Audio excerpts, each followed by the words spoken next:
Welcome to forex trader Telugu. ఈ వీడియోలో క్లియర్గా ఫండమెంటల్స్ గురించి తెలుసుకుందాం. అసలు ఫండమెంటల్స్ అంటే ఏంటి? మీరు ఒక true professional successful trader in the long run అవ్వాలంటే ఫండమెంటల్స్ ఆర్ నెసెసరీ.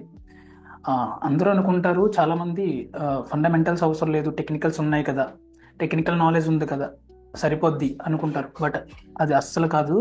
హోల్ మార్కెట్ని మూవ్ చేసేదే ఫండమెంటల్స్. అటువంటి ఫండమెంటల్స్ని చాలామంది నెగ్లెక్ట్ చేస్తున్నారు.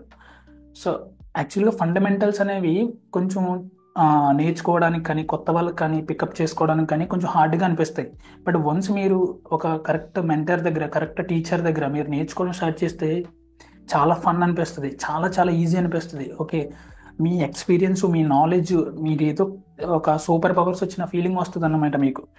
సో మీరు ఇట్స్ ఆల్ అబౌట్ ఆ కొంచెం వర్క్ అనేది మీరు పెడితే మీ ట్రేడింగ్ కంప్లీట్లీ మారిపోద్ది. మీ ఒక విన్ రేట్ చాలా ఇంక్రీజ్ అవుద్ది, మీ రిస్క్ రివార్డ్ అనేది చాలా ఇంక్రీజ్ అవుద్ది, మీ ప్రాఫిట్స్ అనేవి ఇంక్రీజ్ అవుతాయి. సో చాలా చాలా బాగుంటుంది. ఫండమెంటల్స్ నేర్చుకోండి, ఎందుకంటే హోల్ మార్కెట్ని మూవ్ చేసేదే ఫండమెంటల్స్, టెక్నికల్స్ కాదు. టెక్నికల్స్ అనేవి ఏంటంటే ఫండమెంటల్స్ వల్ల మార్కెట్ మూవ్ అయిన తర్వాత ఆ ఇన్ఫర్మేషన్ని గ్రాఫ్ మీద ప్లాట్ చేస్తే వచ్చేవే క్యాండిల్ స్టిక్స్. ఆ క్యాండిల్ స్టిక్స్ నుంచి మనం డిఫరెంట్ డిఫరెంట్ కంక్లూజన్స్ డ్రా చేస్తాం, అంతే. కానీ హోల్ ఆ ఇన్ఫర్మేషన్ రావడానికి, మార్కెట్ మూవ్ అవ్వడానికి, up side or down side whole move చేసేది fundamentals. So what are fundamentals? Fundamentals serve as the foundation of price movement. For retail traders like us dealing with currencies, commodities, and equities, they encompass a range of subtopics. These topics can often seem overwhelming for the average trader, leading many to overlook the value of fundamental analysis. మనం అనుకున్నట్టుగానే కొంచెం కష్టంగా అనిపించడం వల్ల different central banking కానీ, economy గురించి తెలుసుకోవడం కానీ, ఇవన్నీ కొంచెం ఆ టర్మ్స్ అన్నీ తెలుసుకోవడానికి కొంచెం హార్డ్గా అనిపించడం వలన చాలామంది రీటైల్ ట్రేడర్స్ ఫండమెంటల్స్ని అవాయిడ్ చేస్తారు. So however, given that 90% of traders fail, gaining a deeper understanding of the reasons behind price movements provides a significant advantage. మీరు అబ్జర్వ్ చేస్తే 90% ఆఫ్ ది ట్రేడర్స్ ఫెయిల్ అవుతారు. 90% ఆఫ్ ది ట్రేడర్స్ ఫెయిల్ అవుతారు. But మీరు observe చేస్తే common point, ఆ successful అయిన 10% ట్రేడర్స్లో both fundamentals and technical knowledge ఉంటుంది. ఈ ఫెయిల్ అయిన 90%లో ఫండమెంటల్ నాలెడ్జ్ ఉండదు, ఇటు టెక్నికల్ నాలెడ్జ్ ఉండదు. బట్ ఈవెన్ టెక్నికల్ నాలెడ్జ్ ఉన్న ఫండమెంటల్ నాలెడ్జ్ లేక ఫెయిల్ అయ్యే వాళ్ళు ఉంటారు. సో మీ యొక్క సిస్టమ్ ఆర్ స్ట్రాటజీ హోల్ ఎలా ఉండాలంటే, ఇంక్లూడింగ్ ఫండమెంటల్స్ కూడా ఆ సిస్టంలో ఆర్ స్ట్రాటజీలో ఒక పార్ట్ అయి ఉండాలి. ఓకేనా? సో ఫండమెంటల్స్ని ఎలా ఇంక్లూడ్ చేస్తాం? మనకు ఒక సెటప్ తెలుసు, A+ తెలుసు, క్లోజర్ తెలుసు, బ్రేక్అవుట్స్ తెలుసు, డిఫరెంట్ ప్రైస్ యాక్షన్ తెలుసు, ఇవన్నీ తెలుసు. బట్ ఫండమెంటల్స్ ఎలా ఇంక్లూడ్ చేస్తాం అనే దానికి మనం ఫ్యూచర్లో డిస్కస్ చేసుకుందాం. అసలు ఫండమెంటల్స్లో ఏముంటాయి, టోటల్గా ఏంటి? బేసిక్ మ్యాక్రో ఎకనామిక్స్ అంటే, మ్యాక్రో అంటే ఏంటి? గ్లోబల్ వరల్డ్ అంటే మ్యాక్రో అంటే లార్జ్ పిక్చర్ అన్నమాట. ఎకనామిక్స్ అంటే డిఫరెంట్ గ్లోబల్ కంట్రీస్ యొక్క ఎకనామీ గురించి తెలుసుకోవడం. ఎకనామిక్ డేటా రిలీజ్ అవుతూ ఉంటుంది, రిపోర్ట్స్ రిలీజ్ అవుతూ ఉంటాయి. ఆ రిపోర్ట్స్ డేటా చూసి ఆ డిఫరెంట్ కరెన్సీస్ ఎలా ఇంపాక్ట్ అవుతాయి, ఆ కరెన్సీస్ ఆర్ ఆ కంపెనీస్ యొక్క ఎకనామీ ఇంపాక్ట్ మన మార్కెట్స్ మీద, మన స్టాక్ మార్కెట్ మీద ఎలా పడుతుంది, ఇవన్నీ తెలుసుకోవాలి. సెంట్రల్ బ్యాంక్స్ అనేవి మేజర్ రోల్ ప్లే చేస్తాయి ప్రతి మార్కెట్ మూమెంట్లో కూడా. ఇట్స్ ఓజీ అంటారు. ఇంకా ఒరిజినల్ గ్యాంగ్స్టర్, ఒక కరెన్సీ వాల్యూని ఇంక్రీజ్ చేయాలన్నా డిక్రీజ్ చేయాలన్నా హోల్ పాయింట్ మొత్తం, హోల్ థ్రెడ్ మొత్తం సెంట్రల్ బ్యాంక్స్ చేతిలోనే ఉంటుంది. Economic data, NFP, ADP, JOLTS job data, ఇవన్నీ కూడా మనకి వచ్చే డేటా, ఎవ్రీ మంత్ రిలీజ్ అయ్యే data, unemployment claims, unemployment rate, consumer confidence, ఇవన్నీ కూడా ఎకనామిక్ డేటా అన్నమాట. ఈ ఎకనామిక్ డేటా అనేది ఎకనామీ యొక్క హెల్త్ గురించి చెప్తాయి అన్నమాట. నెక్స్ట్ జియో పొలిటికల్ టెన్షన్స్ అంటే ట్రేడ్ వార్స్ కానీ, US చైనా ట్రేడ్ వార్స్ అంటే టారిఫ్స్ ఇంక్రీజ్ చేయడం, బ్రెగ్జిట్, తర్వాత రష్యా యుక్రెయిన్ వార్, తర్వాత రీసెంట్గా ఇజ్రాయెల్ హమాస్ వార్, ఇటువంటి వార్స్ అన్ని కూడా జియో పొలిటికల్ టెన్షన్స్ మీదకి వస్తాయి. సో ఈ జియో పొలిటికల్ టెన్షన్స్ మార్కెట్ని ఎలా ఇంపాక్ట్ చేస్తాయి? తర్వాత market sentiment or investor behaviour. మనకి ఈ ఫండమెంటల్స్ తెలుసున్నా కూడా మార్కెట్ సెంటిమెంట్ ఏంటి, మార్కెట్ ఆ రోజు ఎలా ఫీల్ అవుతున్నారు, ఇన్వెస్టర్స్ ఎలా ఫీల్ అవుతున్నారు, వాళ్ళ బిహేవియర్ ఎలా ఉండొచ్చు. తర్వాత మార్కెట్ కోరిలేషన్స్ అంటే ఒక యాసెట్కి మధ్య ఉన్న కోరిలేషన్ ఎలా ఉంటుంది అంటే US dollar, for example US dollar అనేది ఒక కరెన్సీ, గోల్డ్ అనేది ఒక కమోడిటీ. సో మనకి US డాలర్కి గోల్డ్కి రిలేషన్ ఏంటి, యుఎస్ డాలర్ ఇంక్రీజ్ అయితే గోల్డ్ అనేది డిక్రీజ్ అవుతుంది. సో అదొకటి. తర్వాత ఎన్ అనేది సేఫ్ హేవెన్ అంటారు. ఆ సేఫ్ హేవెన్ కరెన్సీకి గోల్డ్కి రిలేషన్ ఏంటి. నెక్స్ట్ మిగిలిన ఒక కరెన్సీ యొక్క మార్కెట్ మూవ్మెంట్ ఆర్ ఇంపాక్ట్ వేరొక కరెన్సీ మీద ఎలా పడుతుంది. సో ఇవన్నీ కూడా ఒక asset కి ఇంకొక asset కి, కమోడిటీస్ కి, ఈక్విటీస్ కి కోరిలేషన్స్ ఎలా ఉంటాయి ఇవి తెలుసుకోవాలి. ఇన్ని తెలుసుకోవాలా అని అనుకోవచ్చు మీరు. ఇవన్నీ చాలా ఈజీగా ఉంటాయి, మీరు కొంచెం వర్క్ పెట్టాలంతే. తర్వాత మార్కెట్ టైమింగ్.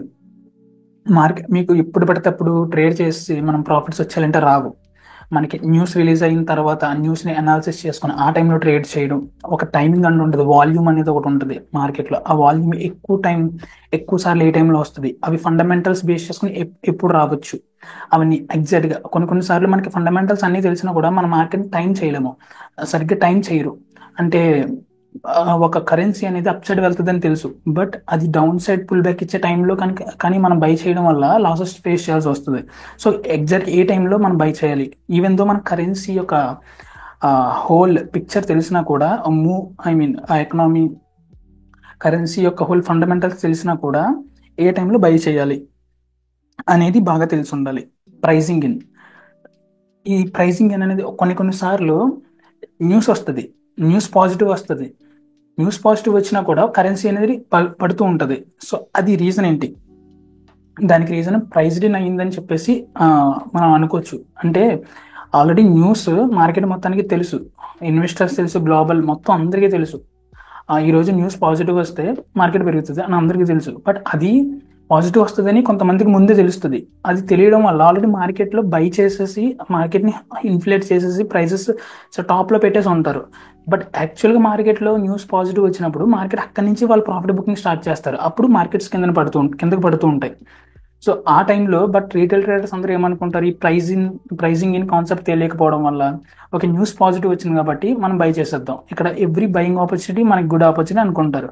సో బట్ కాదు, ఈవెన్ ఫండమెంటల్స్ తెలిసిన ఫండమెంటల్స్ ఆపోజిట్గా కూడా మార్కెట్ మూవ్ అవుతూ ఉంటుంది. అవన్నీ తెలుసుకోవాలి. అదే ప్రైజింగ్ ఇన్ కాన్సెప్ట్లో మనకు తెలుస్తుంది అన్నమాట. సో టోటల్గా ఫండమెంటల్స్లో ఇవన్నీ ఇంక్లూడ్ అయి ఉన్నాయి.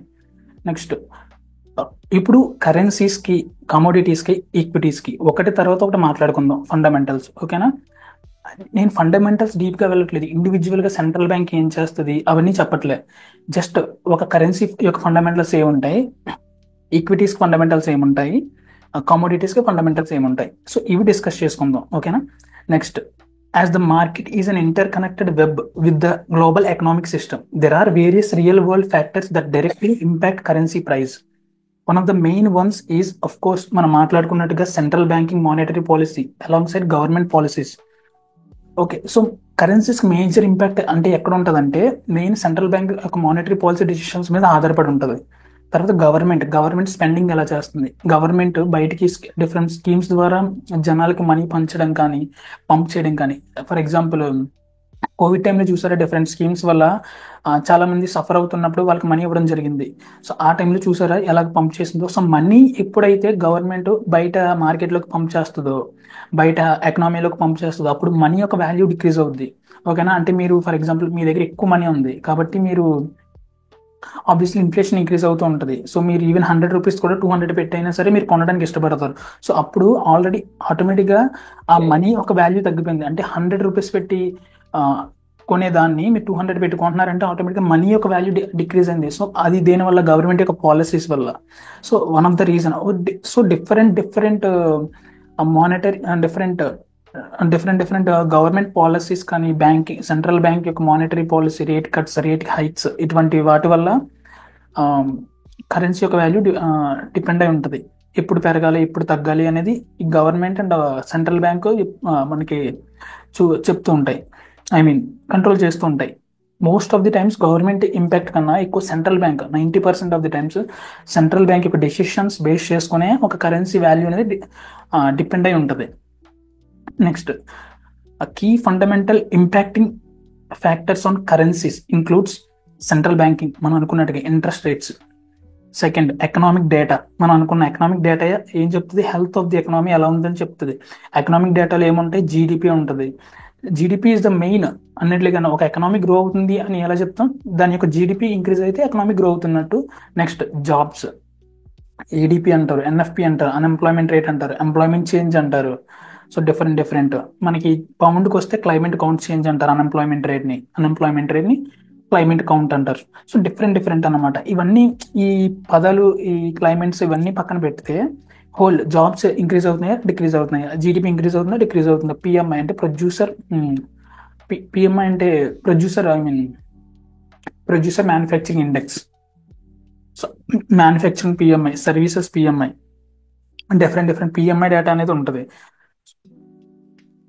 ఇవన్నీ కూడా ఎకనామిక్ డేటాలోకి వస్తాయి. Geo political tensions, China US trade war, ఒకరి మీద ఒకరు టారిఫ్స్ ఇంక్రీజ్ చేసుకోవడం, బ్రెక్సిట్ అంటారు. బ్రెక్సిట్ లో గ్రూప్ ఆఫ్ కంట్రీస్ కలిపి బ్రెక్సిట్ లో తీసుకున్న డెసిషన్స్, వాళ్ళ మధ్య జరిగే ట్రేడ్స్ కి సంబంధించి.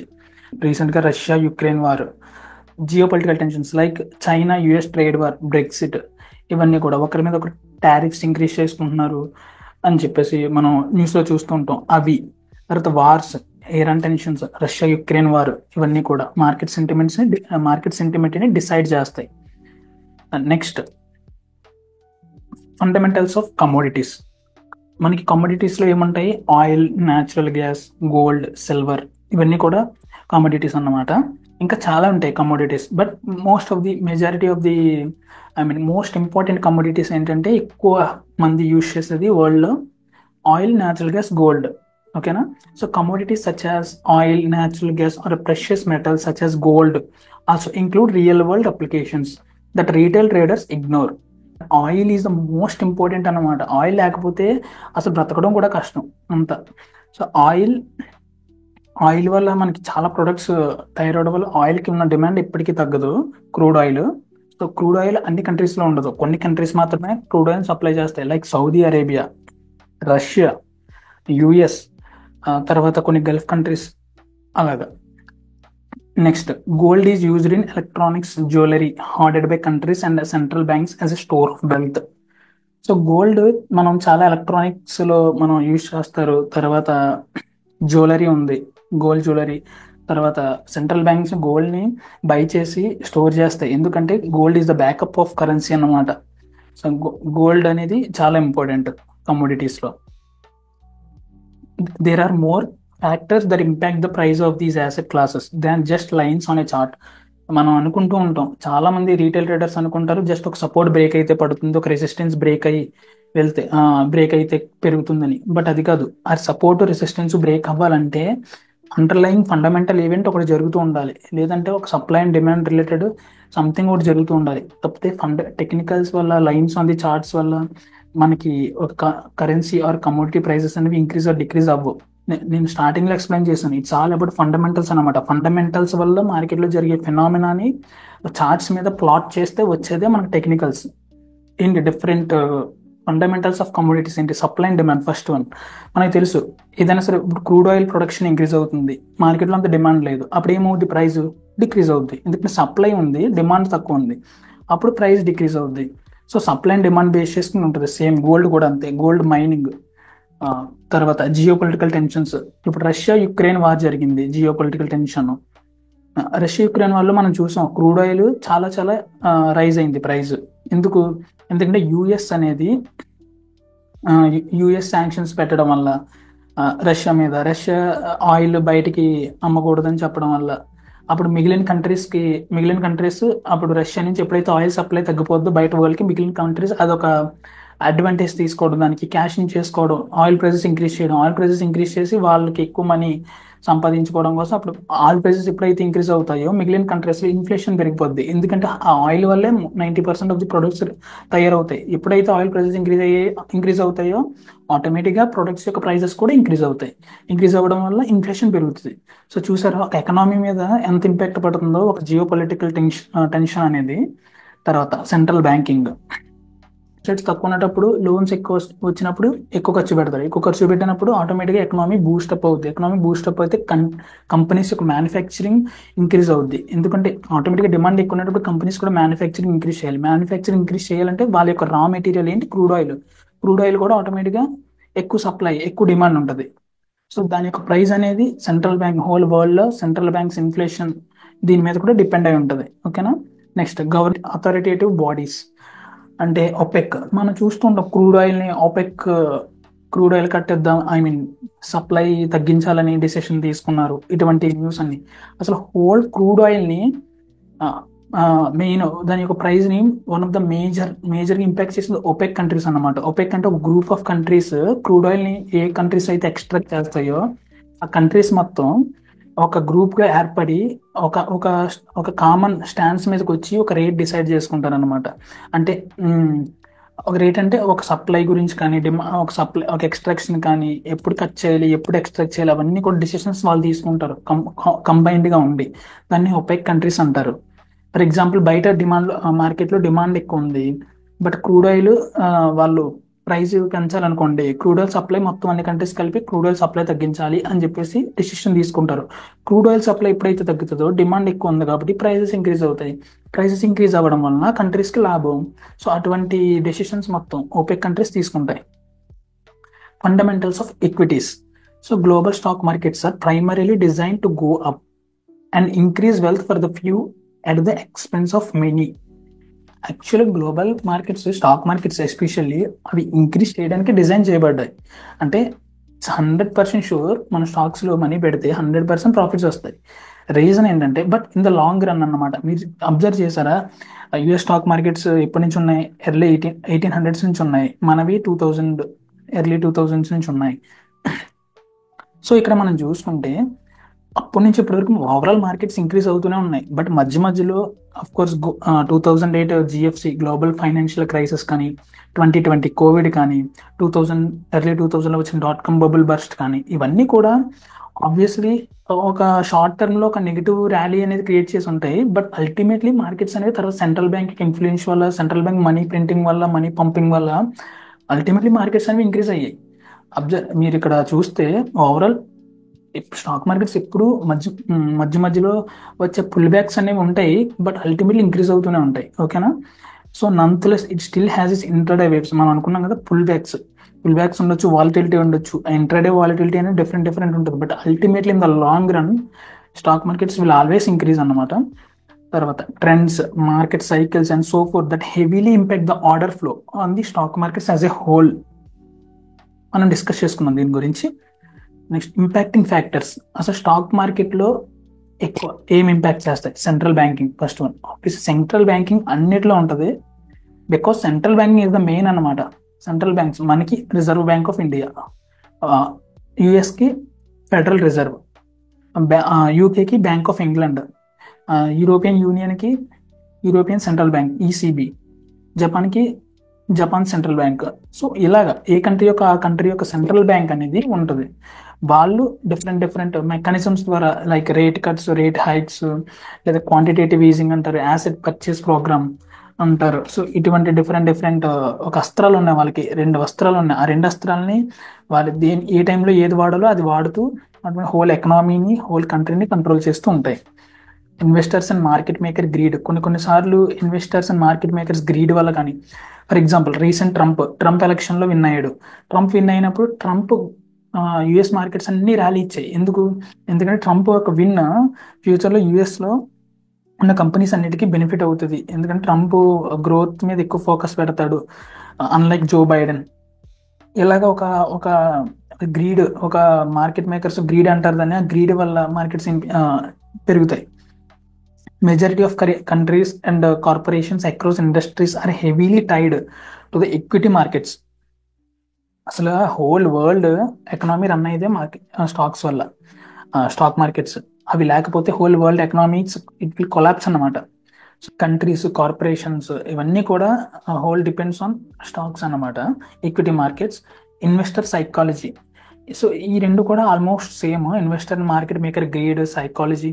డిఫరెంట్ టైమ్స్ డిఫరెంట్ ఇన్వెస్టర్స్ ఎలా ఫీల్ అవుతున్నారు. ఫర్ ఎగ్జాంపుల్ రిజల్ట్స్, ఒక కంపెనీ రిజల్ట్స్ పోస్ట్ చేస్తుంది, ఆ కంపెనీ యొక్క ఆ రిజల్ట్స్ని చూసి ఆ కంపెనీ ఒక ఫండమెంటల్స్ని ఎలా ప్రిడిక్ట్ చేస్తున్నారు, ఎలాగా తీసుకుంటున్నారు, ఎలా అనాలిసిస్ చేస్తున్నారు, ఇవన్నీ కూడా ఇన్వెస్టర్ సైకాలజీలోకి. తర్వాత ఇన్వెస్టర్స్ ఎలా విక్స్ అనేది ఒకటి ఉంటుంది, వాలిటిలిటీ ఇండెక్స్. ఇన్వెస్టర్ సైకాలజీని చూపిస్తూ ఉంటుంది, అది ఫియర్గా ఉన్నారా లేదంటే గ్రీడ్తో ఉన్నారా, ఇవన్నీ కూడా. తర్వాత market sentiment, fear or optimistic sentiment ఎలా ఉంది ఆ రోజు, లేకపోతే ఆ వీక్, లేకపోతే ఆ మంత్, ఆ షార్ట్ టర్మ్ సెంటిమెంట్స్ ఎలా ఉన్నాయి. తర్వాత గవర్నమెంట్ పాలసీస్, మనం స్టార్టింగ్ లో డిస్కస్ చేసాం, గవర్నమెంట్ ఏదైనా సరే స్టిమ్యులస్ ప్రొవైడ్ చేయాలంటే జనాలకి stimulus schemes, but different different schemes ద్వారా మార్కెట్లోకి మనీ ఎలా పంప్ చేస్తున్నారు, మార్కెట్లోకి అంటే ఎకనామీలోకి అంటే మనకి. సో మనం కరెన్సీస్ యొక్క ఫండమెంటల్స్ తెలుసుకున్నాం, ఎటువంటి ఫండమెంటల్స్ ఇంపాక్ట్ చేస్తాయో తెలుసుకున్నాం. తర్వాత కమోడిటీస్ గురించి తెలుసుకున్నాం, ఎక్విటీస్ గురించి తెలుసుకున్నాం. హోల్ పిక్చర్లో ఫండమెంటల్స్ ఒకటి తెలుసుకుంటే సక్సెస్ అయిపోతామా అంటే మనకు మొత్తం మార్కెట్ మూమెంట్స్ తెలిసిపోతాయి అంటే కాదు. We will never know exactly what is happening in the markets behind the scenes. If we could have a 100% full market picture, trading and investing would be too easy and there would be no room for speculation or any market. నిజం ఒకసారి మనం అనుకుందాం, అది అంత easy అయితే just fundamentals తెలుసుకొని technicals తెలుసుకొని ఇంకా మనం ఎవ్రీ మార్కెట్ చూసే ప్రిడిక్ట్ చేయగలిగితే ఎవ్రీ మూమెంట్ ఇది చాలా ఈజీ అయిపోద్ది. ప్రతి ఒక్కరు చేస్తారు కదా, ఇది ప్రతి ఒక్కరు రిచ్ అయిపోతారు, ప్రతి ఒక్కరు కూడా సక్సెస్ఫుల్ అయిపోతారు. బట్ మనందరికీ తెలుసు, మేబీ కొంతమంది తెలియకపోవచ్చు, market in the whole market is zero sum game. అంటే ఒకరి దగ్గర నుంచి మనీ ఇంకొకరి దగ్గర నుంచి ఇంకొకరి దగ్గరికి ట్రాన్స్ఫర్ అవుతుంది అంతే తప్పితే మనీ క్రియేట్ అవ్వదు, న్యూ మనీ ఎక్కడ క్రియేట్ అవ్వదు మార్కెట్లో. So the financial markets are vast and deep with tons of ways to collect data and gain a bias. So మనం అనుకున్నట్టుగానే లాట్ ఆఫ్ నాలెడ్జ్ సంపాదించాలి, ఫండమెంటల్స్ గురించి తెలుసుకోవాలి. మనం ఆ బిట్స్ అండ్ పీసెస్ ఆఫ్ ఇన్ఫర్మేషన్ని కలిపి ఒక దగ్గర పెట్టుకొని ఓవరాల్ బయాస్ ఏంటి, అసలు ఏమనుకుంటున్నారు ఇన్వెస్టర్స్, ఎలా ఫీల్ అవుతున్నారు, అవన్నీ చూసి తెలుసుకోవాలి. ఈవెన్ మీరు అనుకోవచ్చు, బ్రో మనం 30 minutesలో ట్రేడ్ చేస్తాం, ఇవన్నీ అవసరమా మనకి అంటే 100% అవసరం. అలా అనుకోకూడదు. వెదర్ మనం లో టైం ఫ్రేమ్స్లో ట్రేడ్ చేసినా హై టైం ఫ్రేమ్స్లో ట్రేడ్ చేసినా చాలా అవసరం. ఎందుకంటే మీరు ఇప్పటి వరకు మీకున్న విన్ రేటు 60-70% ఉంటే మీ విన్ రేటు వన్స్ ఫండమెంటల్స్ తెలుసుకున్న తర్వాత అది 70-80%కి వెళ్తుంది. అర్థమైందా? ట్రేడర్ అంటే ఓవరాల్ ఫండమెంటల్స్ తెలిసి ఉండాలి, టెక్నికల్స్ తెలిసి ఉండాలి. సో అవన్నీ తెలిసి ఉంటేనే మనం ఓవరాల్గా సక్సెస్ అవ్వగలుగుతాం. ఓకేనా? So understanding fundamentals of core price movement alongside technical charting of price movement gives us the greatest edge possible as retail traders with the limited access to resources and data we have. మనం already ఒక negative అంటే ఏంటంటే మనకి ఒక పెద్ద పెద్ద institutions వల్ల కానీ ఇన్స్టిట్యూషన్స్ లాగా కానీ లేదంటే వాళ్ళలాగా మనకి ఒక హైలీ సొఫిస్టికేటెడ్ సిస్టమ్స్ లేవు, అల్గరిథమ్స్ లేవు, వాళ్ళకు వచ్చినంత ఫాస్ట్గా మనకి డేటా రాదు, తర్వాత వాళ్ళ దగ్గర ఉన్నంత మనీ మన దగ్గర ఉండదు మార్కెట్స్ని కంట్రోల్ చేయడానికి. ఇవన్నీ కూడా ఆల్రెడీ మనకి నెగిటివ్. యాజ్ అ రీటైల్ ట్రేడర్గా మనం చాలా చిన్న part, very negligible in the whole market అనమాట. అలాంటి దాంట్లో కూడా అంత నెగిటివ్ డిసడ్వాంటేజ్ ఉన్న ఫీల్డ్లో కూడా మనం మన ఎడ్జ్ని ఇంప్రూవ్ చేసుకోవాలి, మన ఎడ్జ్ని పెంచుకొని మనం సక్సెస్ అవ్వాలంటే ఎంత కష్టం. సో అంత కష్టం దాంట్లో మనకు ఫండమెంటల్స్ అనేవి యూజ్ అవుతాయి. ఒక ఫండమెంటల్స్ తెలుసుకోవడం వల్ల ఒక హెడ్జ్ ఫండ్ ఎలాగా చేస్తారో ఆ రేంజ్లో మనం ఆపరేట్ చేయగలదు. అందుకే నేను ఈ ఫండమెంటల్స్ గురించి అంత స్ట్రెస్ చేసి మళ్ళీ మళ్ళీ చెప్తున్నాను. మీరు అబ్జర్వ్ చేస్తే మీరు అనుకుంటున్నారా హెడ్జ్ ఫండ్స్, ఇన్వెస్ట్మెంట్ బ్యాంక్స్, తర్వాత ఈ పెద్ద పెద్ద టాప్ ట్రేడర్స్ ఉన్నారు, అవన్నీ ఎందుకు? ఒక టాప్ రీటైల్ ట్రేడర్స్ కూడా సక్సెస్ఫుల్ అయిన వాళ్ళు only technical analysis, only strategies, only closures, only ఆ సెటప్స్ యూజ్ చేసే సక్సెస్ అయిపోతున్నారు అని మీరు అనుకుంటున్నారా? అనుకుంటే చాలా తప్పు, అస్సలు కాదు. వాళ్ళకి చాలా చాలా నాలెడ్జ్ ఉంటుంది, చాలా చాలా ఫండమెంటల్ ఇన్ఫర్మేషన్ తెలుస్తుంది. ఈ రోజు ఎన్ఎఫ్పి రిపోర్ట్ వచ్చిందంటే ఆ రిపోర్ట్ ఏం చెప్తుంది, ఆ రిపోర్ట్ వల్ల మార్కెట్ మీద ఇంపాక్ట్ ఏంటి, లాంగ్ టర్మ్ ఇంపాక్ట్ ఏంటి, షార్ట్ టర్మ్ ఇంపాక్ట్ ఏంటి, ఒకవేళ ఇంపాక్ట్ బయాస్ అసలు మార్కెట్ యొక్క కరెన్సీ యొక్క హోల్ సెంటిమెంట్ తెలిసిన తర్వాత వాళ్ళ టెక్నికల్స్ని యూజ్ చేస్తారు. అంటే ఎక్కడ బై చేయొచ్చు, ఎక్కడ సెల్ చేయొచ్చు, డిఫరెంట్ స్ట్రాటజీస్, అంతే. So that is the way అన్నమాట. అంతే తప్పితే మనం జస్ట్ ఓకే క్యాండిల్ రెసిస్టెన్స్ మీద క్లోజ్ అయింది బై చేసేద్దాం అని మీరు కన్సిస్టెంట్గా చేసి అలా లాంగ్ టర్మ్లో సక్సెస్ అవ్వడం 99% నాట్ పాసిబుల్. బట్ మీకు ఫండమెంటల్స్ తెలిస్తే ఆబ్వియస్లీ మీ విన్ రేట్, మీ రిస్క్ రివార్డ్ అన్నీ కూడా ఇంప్రూవ్ అవుతాయి. బట్ ఒకటే చెప్తున్నాను, ఇట్స్ అ స్లో ప్రాసెస్. మీరు కొంచెం వర్క్ పెట్టాలి, ఒక 6 months పెట్టండి. ఓకే 6 months అలా పెట్టి స్లోగా నేర్చుకుని స్టెప్ బై స్టెప్ నేర్చుకుంటూ ఉంటే ఆటోమేటిక్గా you will be a different person. You will be a completely different person అనమాట. Learn fundamentals, take your trading to the next level. So this is all guys. So మీరు ఇన్డెప్త్గా ఇంకా fundamentals తెలుసుకోవాలి అని అనుకుంటే మన కోర్స్ కూడా జాయిన్ అవ్వచ్చు. మనం ఒక మెంటర్షిప్ ప్రోగ్రామ్ అనేది ఉంది. సో దాంట్లో నేను ఇంకా ఎక్కువ టైం పెడతాను ప్రైవేట్ స్టూడెంట్స్కి, మొత్తం ఫండమెంటల్స్ గురించి ఇంకా మోర్ అండ్ మోర్ ఎక్స్ప్లెయిన్ చేస్తాను. ఆ మార్కెట్లో అసలు లైవ్ అనాలిసిస్ చేస్తాను, ఇవన్నీ కూడా చేయబోతున్నాం. సో మీకు ఇంట్రెస్ట్ ఉంటే ఇంకా మీరు ఇంకా స్పీడ్గా గ్రో అవ్వాలి, ఇంకా ఎక్కువ నేర్చుకోవాలి, అందరికన్నా మన మార్కెట్లో అడ్వాంటేజ్ ఎడ్జ్ పెరగాలి అని అనుకుంటే మీరు మన మెంటర్షిప్ ప్రోగ్రాంలో జాయిన్ అవ్వచ్చు. డిస్క్రిప్షన్లో మన టెలిగ్రామ్ గ్రూప్ లింక్ ఉంటుంది. ఆ టెలిగ్రామ్ గ్రూప్లో జాయిన్ అవ్వి మన గ్రూప్ అడ్మిన్కి మెసేజ్ చేయండి మీరు ఇంట్రెస్టెడ్ అయితే. ఇంకా ఎక్కువ నేర్చుకోవచ్చు మీరు. ఓకే.